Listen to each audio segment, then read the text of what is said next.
Hello, ladies and gentlemen. Welcome to episode 13. I am Anna. And I'm Lukas. Today we are going to a party. Doesn't that just sound wonderful?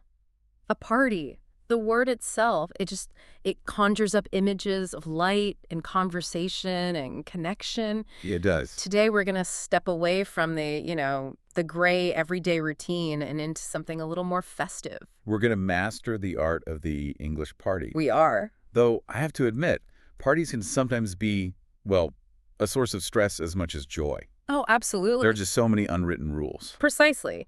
And that is why this is so essential. It's not just about, showing up and eating the food. No, it's more. It's about presence. It's about the specific words we use, the subtle art of asking for things politely. The grammar of it all. The grammar, storytelling, and of course that impeccable social etiquette. We're really looking at the structure of how people interact. That's right. And because this is, a deep dive into the mechanics of it all, we want to make sure you catch every single detail. Every rule. We're going to speak slowly, clearly. We want you to understand every single concept perfectly. There's no rush at all. None. Our mission today is, it's quite comprehensive. We're going to build a party from the ground up. From scratch. Starting with planning, moving through the invitation, and then finally actually attending the event. We'll cover how to speak to strangers. How to eat without offending anyone. And even how to tell a good, funny story. So just sit back, relax, and let's begin with the basics. Let's start with segment 1, planning a party. The vocabulary and the dynamics of it. To have a party, you need people. It sounds obvious, I know. But it's true. But the dynamic between these people is what really defines the event. So in the world of parties, there are two main roles. 2 poles of a magnet, you could say. Yes, that's a good way to put it. You have the host and you have the guest. Let's unpack those terms because they carry a lot of weight. Yeah. The host. That's the person throwing the party. They're the architect of the evening. Exactly. They are in charge of everything. Mm-hmm. The food, the music, the whole atmosphere. So being the host is a position of, power, but also of service. Service is a good word. You're responsible for the happiness of other people. And then on the other side, there's the guest. The guest is the person attending. It seems like a simple dynamic, but it's an important one. It really is. As a guest, your only job is to participate and to be appreciative. And the interaction between the host and guest is where all the etiquette rules we're going to talk about really come from. It all starts there. And it all begins with the invitation. Right. Without an invitation, you don't have guests. You just have a person standing alone in a room with a bowl of chips. A sad image. Very. But before we send those invitations, we have to decide, what kind of party are we actually having? Yes, our sources highlight 2 very different types of gatherings here. A real contrast. On one side, we have the birthday party. And on the other, the dinner party. And I should say, these are not just different names. Oh no, they were different universes. Completely different vibes. According to our notes, the birthday party is characterized by, loud music. High energy. Very high energy. It involves balloons. It's a place of sort of happy chaos and celebration. Whereas the dinner party, now this is more my speed. I thought it might be. It's characterized by quiet talking. It's about sophistication. Intimacy. Yes, intimacy. It's where you can actually hear the person sitting next to you speak. It's about the clinking of glasses and the flow of ideas. That's beautiful. I have to be honest, I look at those 2 descriptions and I know exactly where I belong. Let me guess. The dinner party. The quiet dinner party, yes. I like good food, and I like conversation where I don't have to shout. Understandable. The idea of loud music and balloons, Hmm. it makes me want to stay home. I suppose I'm a bit torn. I do love the elegance of a dinner party. It suits my personality, I think. It does. But there's something so joyful about a big festive birthday party. The energy, the pure celebration. I see the appeal. It's good for the soul to let loose sometimes. But regardless of the type, your quiet dinner or my festive bash, You need to get people there. you do. Which brings us to the invitation process. In the modern world, we basically have 2 main ways to do this. What are they? You can send a text message, or you can send a paper card. And this is such a fascinating cultural shift, isn't it? A text message is certainly convenient. It's fast. Very efficient. You just type, "Come to my party at 8," hit send, and you're done. Costs nothing. True. It is efficient. But a paper card, that signals something else entirely. It really does. The source material really emphasizes this distinction. It signals elegance, Formality. Just think about it for a second. If I receive a text, I might just glance at it and forget. It happens all the time. But if I receive a paper card in the mail, I hold it in my hands, I put it on my refrigerator, it becomes a physical object in my life. It shows effort. It says, I spent time and money just to ask you to come here. Exactly. If I get a paper card, I know this is going to be a special event. It sets the tone before the party even begins. It tells you what to wear. It tells me I should probably dress up, yes. So once the guests are invited, you have to decorate. This is another area where the type of party really dictates the vocabulary. It does. Our key visuals here are balloons and candles. Balloons for the loud birthday party. They're colorful. They take up space. They just scream fun. And candles for the intimate dinner party. Of course. Candles are all about lighting and mood. They make everything look a bit softer. A bit more forgiving. Ideally, yes. Yeah. But there's one specific type of party that's mentioned in our sources. Oh, yes. Requires a very specific element. The surprise party. The surprise party. This is high risk, high reward. It is theater. The guest of honor must not know. That's the entire point. The tension of the secret is what makes it so exciting. But we will get to a story about a surprise that goes wrong a little later on. I'm looking forward to that. First, let's switch roles. Imagine you're the guest. You receive the invitation. Maybe it was a text, maybe it was a card. What do you do now? Well, you have to prepare. And specifically, you have to bring something. Ah, yes. You cannot show up empty-handed. Never. That is a major social faux pas. The real question is, what do you bring to a party? Our source suggests what it calls the big three. The big three. I like that. Wine, flowers, or chocolate. You really can't go wrong with those, can you? Let's analyze why they work. Well, Wine is a classic for a dinner party. it's something to share.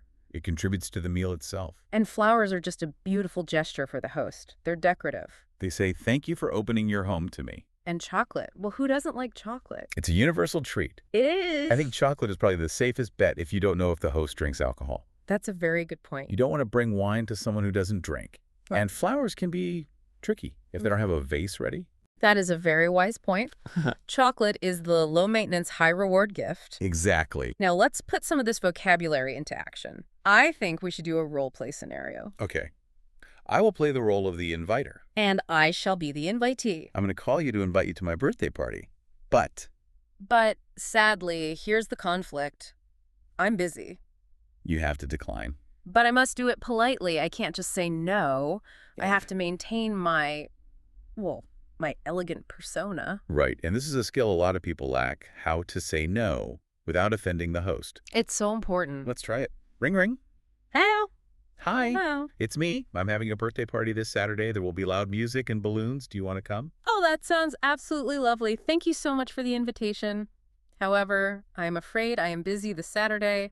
I have a prior engagement. Oh, that's too bad. We will miss you. I will miss you too. Have a wonderful time. Goodbye. Goodbye. You see, let's just break that down for a moment. I didn't just say no. No, you didn't. I started with a compliment. That sounds absolutely lovely. Which validates my effort in planning the party. It makes me feel good even though you said no. Exactly. And then I use the phrase, I'm afraid I am busy. It softens the blow. It sounds so much better than, I can't come. It was very polite. Yeah. And even though I'm sad you aren't coming to my party, I don't feel rejected. Next time. Now, let's imagine I did go to the party.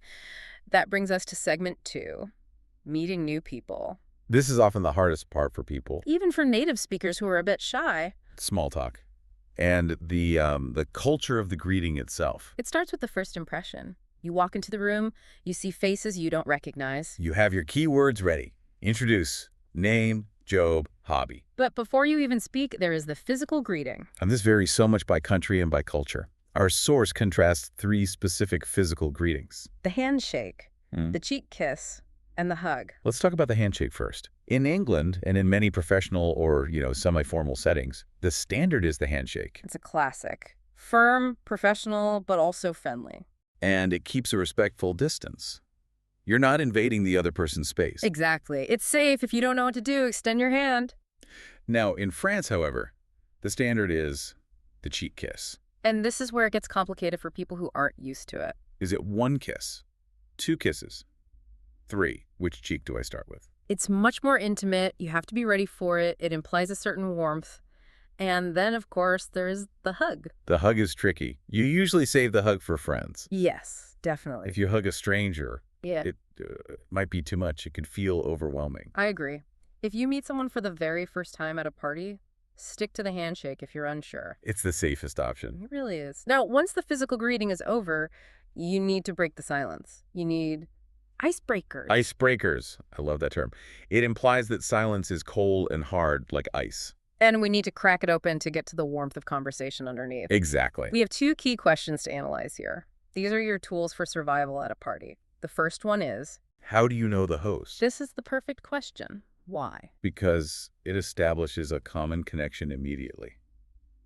Everyone at the party knows the host. So it's a safe topic. You're triangulating your relationship. And it opens the door to a story. Oh, we work together, or we went to school together. He's my cousin. It instantly gives you something to talk about. The second question is, do you live near here? Another safe, polite question. You're not asking for their exact address. No, that would be creepy. Very. It's just asking for the general area. It gets people talking about their neighborhood or their travel to the party. It's non-threatening. Shall we try it? Let's do another role play. Okay. The instruction is that we are two strangers meeting at a party. We need to act out the icebreaker. I'll start. I'm standing by the snack table, looking a bit awkward. Excellent. I will approach you. Hello. I don't think we've met. I'm Lucas. A pleasure to meet you, Lucas. I am Anna. Nice to meet you, Anna. So how do you know the host? Oh, we work together. We have been colleagues for years. What about you? How do you know him? We play football together on weekends. It is my hobby. Oh, how wonderful. A sport. I must admit, I am not very sporty. My hobby is reading. That is very nice. And do you live near here? Not too far, just a short drive. And I you? live just around the corner. I walked here. How convenient. NC. That was perfect. It was slow, it was clear, and we used the vocabulary. Jove, hobby, and the connection to the host. It felt very natural, and these are the building blocks of any good social interaction. Once you get past those first few sentences, the conversation usually flows on its own. Absolutely. But now we must move on to something slightly more technical, but infinitely important. Ah, yeah. If you want to be a polite guest, you need to master the grammar of politeness. Segment 3. Grammar focus. Yeah. This is about polite requests, the hierarchy of asking. In English, how you ask for something is just as important as what you're asking for. It really is. If you use the wrong word, you can sound rude or demanding, and we want to sound nice. We want to be invited back. We do. And we have a trio of modal verbs to help us here.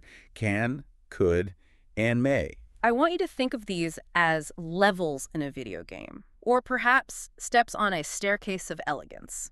Let's break them down, level by level. Level 1 is can. Can is casual. It's for friends and family, people you are very comfortable with. You wouldn't use this with the queen. No, but you would use it with your brother. For example, can I have water? It's direct. It's not rude, but it's not trying to be extra polite. It sort of assumes the answer is yes. Exactly. Now, we have a mandatory drill. We need to practice this to really get to the feeling of it. Okay. The scenario is asking to open the window. It's hot in the room. You want some fresh air. We're going to repeat the phrase, can I open the window? Yeah. 3 times, clearly. Just listen to the tone. It's casual. Ready. Let's go. First time. Can I open the window? Good. Again? Can I open the window? One last time. Can I open the window? Good. That is level 1. It's functional. But now, let's move up a step to level 2. Level 2 is could. Could is the standard for polite social situations. It is so much softer than can. It adds a layer of hesitation, which in English implies politeness. It does. Could I have some water, please? It shows you're making an effort. If you are at a party with people you don't know very well, could is your best friend. It is safe in almost every situation. Let's drill this one. Same scenario. Asking to open the window. But notice the difference in the feeling. First time. Could I open the window? Again. Could I open the window? And the third time. Could I open the window? Much better. Can you hear the difference? It just sounds more considerate. It sounds like you're asking for a favor, not demanding a right. Precisely. But now we get to my favorite. Level 3. Level 3 is may. May is formal. It is very fancy. It is used for high formality or by very elegant people. Like you. Like me. May I have a glass of water? It sounds like you're wearing a tuxedo or a ball gown. It's respectful. It places the power entirely in the other person's hands.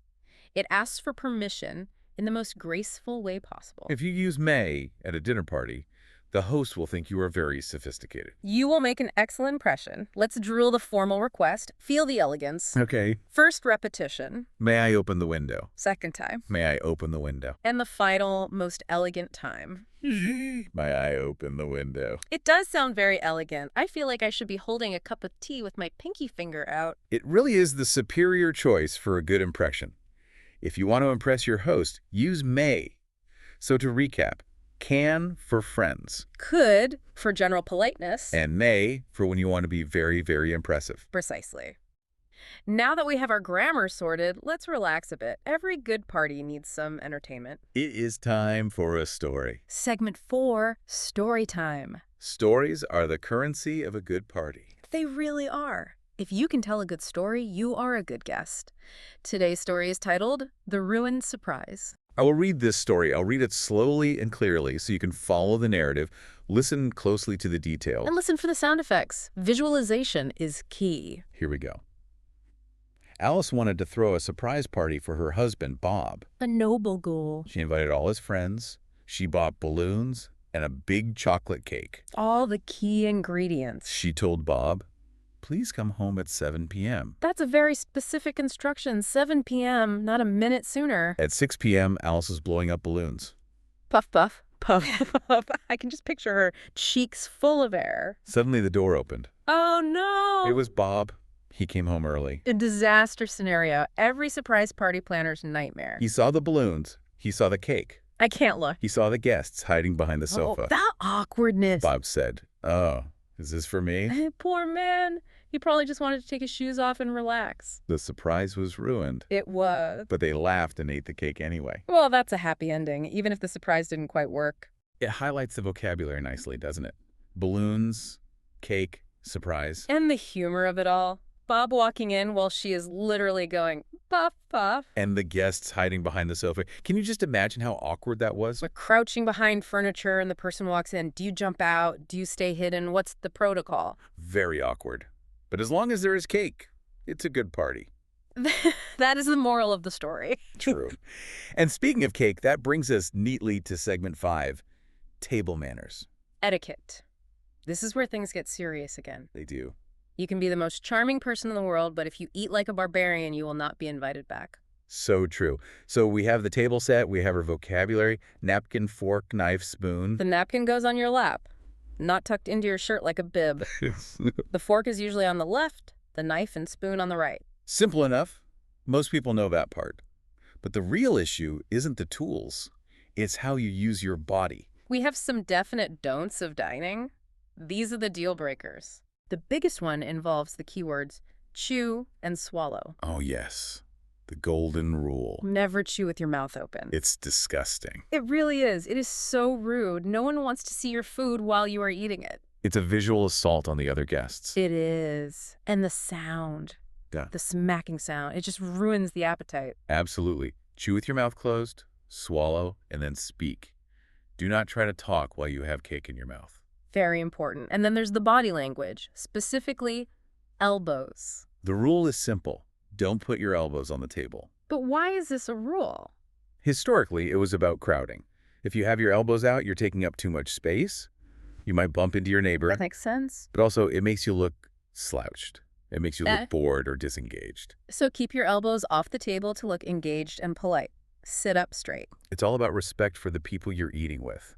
It shows you are present and attentive. It does. Now, I think we've learned enough rules. We have the vocabulary, the grammar, the story, and the manners. I think it's time to test them. I agree. It is time for segment 6, the Politeness Police game. This is our interactive finale. Here's the concept.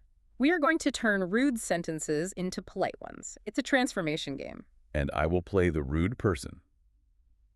I will be grumpy. I'll be short. I'll be the guest you never want to invite. And I will play the police, the Politeness Police. I will correct him. I will sound very elegant and patient, demonstrating how the sentence should be said. We'll play this slowly so you can really hear the transformation. Listen to how the tone changes. Are you ready to be grumpy? I am ready. I am feeling very grumpy. Excellent. Round 1, the salt. Maybe the soul. 6, that is far too demanding. Try this. Could you please pass me the salt? That did sound much nicer. Give me is a command. Whereas could you pass is a request. Okay, round 2. Leaving. All right. I want to leave now. Oh dear, you sound like a petulant child. Why not try this? May I be excused? I need to leave. May I be excused? Very formal. It sounds like I'm asking permission to leave the table. Which is very respectful. Okay, round 3, the car. Ready. Move your car. How demanding. You are barking orders. Let's try. Could you please move your car? Much softer. It acknowledges that moving the car is an inconvenience for the other person. Exactly. Okay, final round. Round 4, silence. Let's hear it. Shut up. Oh, my night. That is terrible. That is so aggressive. The polite way is, could you please be quiet? Could you please be quiet? Yes, that is much better than shut up. I should hope so. You see, every rude demand can be turned into a polite request just by using could or may and softening your tone. It changes the entire feeling of the interaction. It turns a conflict into a conversation. It really does. And that brings us to the end of our party journal. Let's just recap what we've covered today. Let's. We started with planning, choosing between the loud, chaotic birthday party and the quiet, intimate dinner. We discussed the importance of the invitation, the big difference between a quick text and an elegant paper card. We learned about the gifts, wine, flowers, chocolate, and why we bring them. We navigated the tricky waters of greetings, the handshake versus the chick kiss versus the hug. We drilled our grammar. We climbed the stairs of politeness from can To could. to the very elegant may. We heard the story of Alice and Bob and their ruined surprise. Puff. And we learned not to chew with our mouths open or put our elbows on the table. A very important lesson for life, not just for parties. Indeed. So what does this all mean for you, our listener? It means that you have the tools. You can be a wonderful guest and a gracious host. Remember the power of may and could. These small words make a massive difference in how people perceive you. A good impression is made in the details. It's not just about showing up. It's about how you show up. So try to use these polite forms in your next conversation. Even if you're just asking for a glass of water at home, practice elegance. Be polite, be clear, and enjoy the party. Thank you for joining us for this deep dive into parties and politeness. It has been an absolute pleasure. Goodbye, everyone.